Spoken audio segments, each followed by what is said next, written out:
अस्सलाम वालेकुम प्यारा दोस्तों, ईद जूं तव्हांखे वाधायूं हुजनि। असफ़ान मां असां ऑनलाइन आहियूं अव्हां सां गॾु।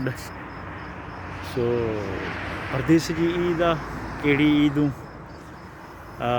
असल में ख़ासि तौर ते परदेस जी जेका ईद आहे, हिकु त माण्हू हूंदा आहिनि जेके पंहिंजे घर में पचाए सघंदा आहिनि। कुझु मूं जहिड़ा माण्हू हूंदा आहिनि जेके घर पंहिंजे में पचाईंदा न आहिनि, पोइ हू ॿाहिरि रेस्टोरेंट्स ते जेको आहे गुज़ारो कंदा आहिनि।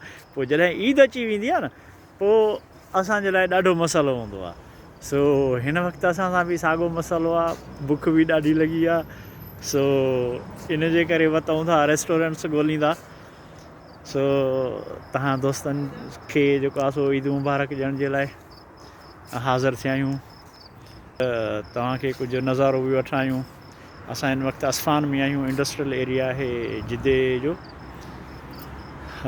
हिन वक़्तु असां थोरो आउटिंग करणु ॿाहिरि निकिरी आयासीं।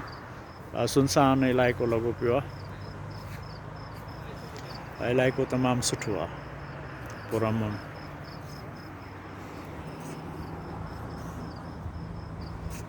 तव्हां ॿुधायो तव्हांजी ईद कीअं गुज़री? असां त ईद कई ई कोन्हे, इवन सयूं ई असांखे नसीब न आहिनि थियूं। तव्हां दोस्तो पंहिंजा हाल अहिवाल ॾियो, तव्हांजो ईद कीअं गुज़रियो, तव्हां ईद कीअं मल्हाई, तव्हां कहिड़ा खाधा खाधा, कहिड़े ग़रीब जी मदद कयव, कंहिं ग़रीब खे मानी खारायव, कंहिंखे फितरो ॾिनव। पंहिंजे हवालनि खां आगाह कजो, महिरबानी तव्हांजी। लख थोरा।